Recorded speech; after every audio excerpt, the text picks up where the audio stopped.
Good morning to each and everyone, especially to you, sir.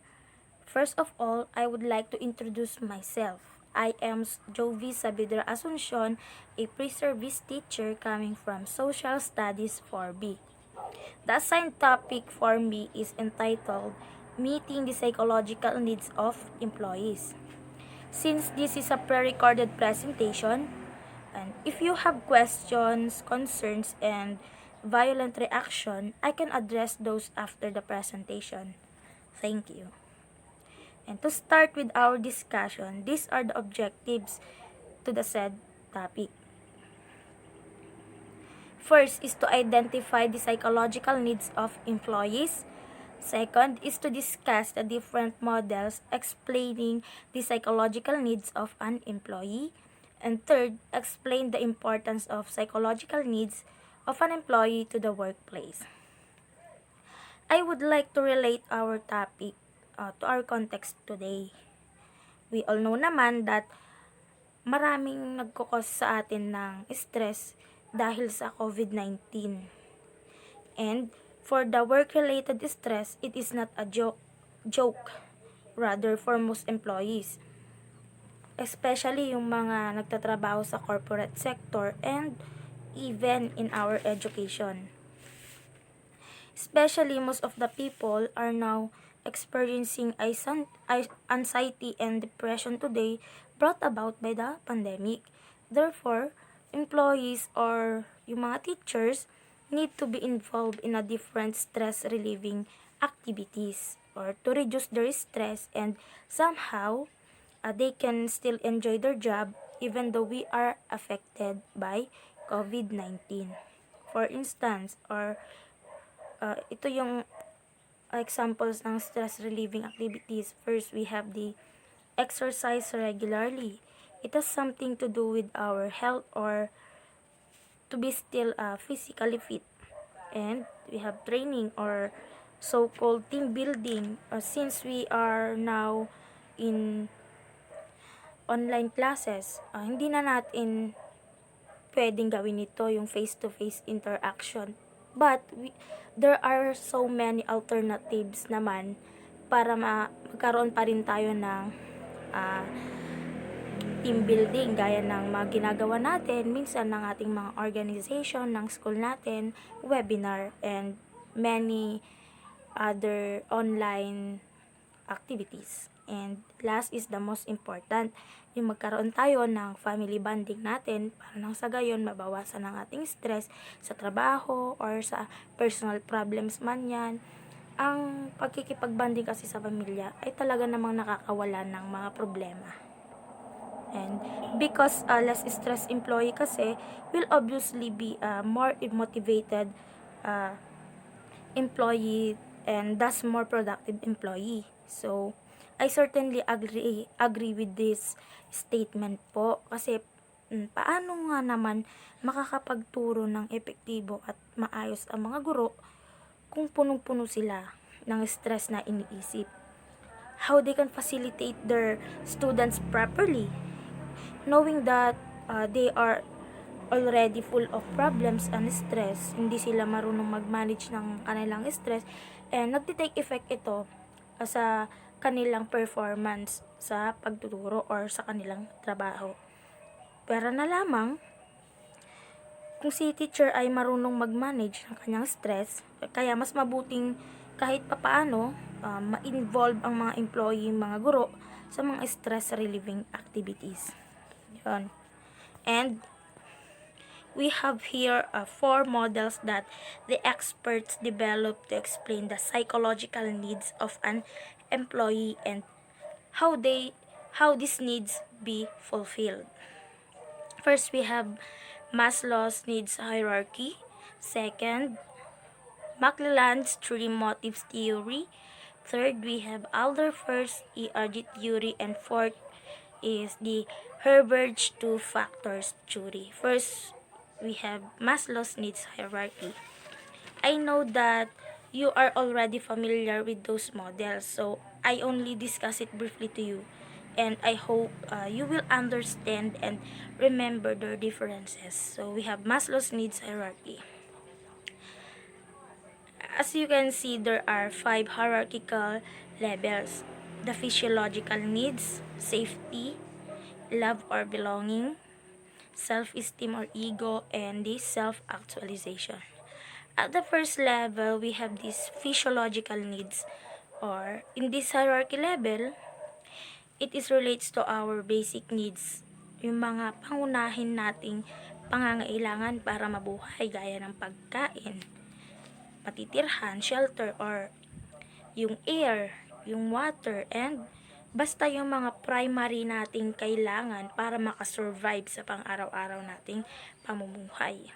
And the next level, which is the safety needs, meaning it is the security of all kinds, security of our body, of course, our employment, our resources, our family, of course, and our health, and even our property. And next is love or belonging. Dito pumapasok yung human relations. We need to relate closely to others, especially to our workplace. And kailangan magkaroon tayo ng friendship, of course, di mawawala ang relations natin sa ating pamilya or sa ating loved ones para maging motivation natin. But avoid having intimate relationship to your coworkers for the betterment of all. And for the next level, we have the ego or self-esteem. At this level relates to the needs for status and recognition, or it relates to our confidence, our achievement, respect of others, and then they will respect you also. Kaya may tinatawag tayong promotions. Ito yung para sa mga employees para mas pagbutihan pa nila yung kanilang trabaho. For the employees kasi, kailangan nare-recognize ang kanilang achievement para patuloy silang maging motivated and inspired sa kanilang mga trabaho. Kasi itong promotions natin, tinatawag natin, ito yung nagsisilbing motivation para mag-strive pa sila ng bonggang-bongga sa kanilang trabaho. Papagpabuti pa nila ang kanilang mga trabaho at ang kanilang pagtuturo ay maging epektibo. And lastly, we have self-actualization, the highest level in Maslow's needs hierarchy. Meaning, it is the achieving one's potential na. Ito yung pinaka-higher order, wherein it would be our need for achievement of things. To summarize this model, in physiological needs, we have, it would be that for a salary, and in safety need, security in the job, and love or belonging naman, to belong a friendly work group, or in other words, we must have human relations. And ego or self-esteem naman, status and promotions, or the so-called recognitions to the achievement of the employee. And self-actualization naman is for achieving one's potential.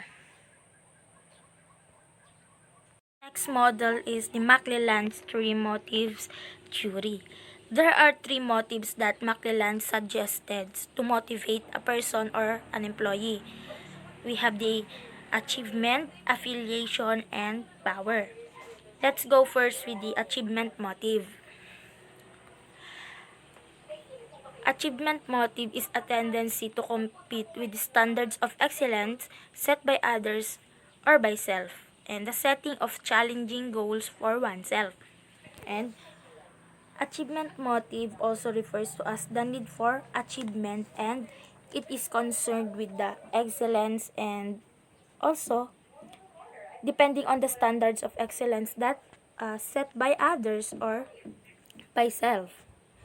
Ang goal ng motive na ito is based kay McClelland is to become succeed and perform well to your job. And syempre, meron din tayong tinatawag na factors to become successful. First is an individual motive, and second is the environmental motive or factors. Yung individual motives kasi, dito makikita yung personal reasons or personal intention and our motivation itself. And in environmental factors naman, literally speaking, uh, it relates or it describes our uh, work workplace itself. Kung gaano ba kaayos ang ating pinagtatrabuhan, yung environment dun sa workplace natin, maayos ba, magulo ba, may kaalitan ka ba na katrabaho, ganon. And let's go to the next motive, which is the affiliation motive. In affiliation motive, it is characterized by a concern for establishing and maintaining close personal relationships, considerable value for friendship, and a tendency to express one's emotions. Gaya ng na-discuss last time ni Sir, it is concerned with the human relations, our tendency to express our emotions. It is similar to love and belonging ng Maslow's hierarchy of needs, and however, based from McClelland's theory, yung achievement and affiliation daw is just a simple variable lamang sa kanyang three motives theory. And yung power motives is the complex variable among the three motives. Bakit? Because power motive included an urge to control others. Your power to motivate and inspire other employee. And ang isang tao ay may impact sa behavior or emotion sa ibang tao, and they are being concerned about their reputation. And we have different types of power motive to further understand what is power motive. We have control motive. A power included an urge to control others, but it is something to do with yourself, your power to control yourself, your emotions, or your power to control your personal problems inside the workplace. And ang tao na mas pinipili kasi na i-control ang mga pangyayari sa kanilang buhay, ay nakakabuti daw ito sa kanila, and mas napapagaan daw ito ng kanilang pakiramdam at dahilan nito para makapagtrabaho sila ng maayos. And second, we have the influence motive, the desire to make an impact to others. There is a difference between motivating and influencing.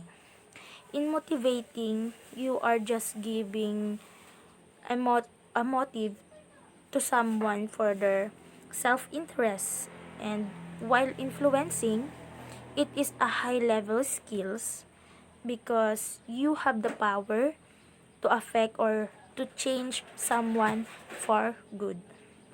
And lastly, we have the extension motive. Extension motive refers to the desire to make power for the benefit of other person or groups.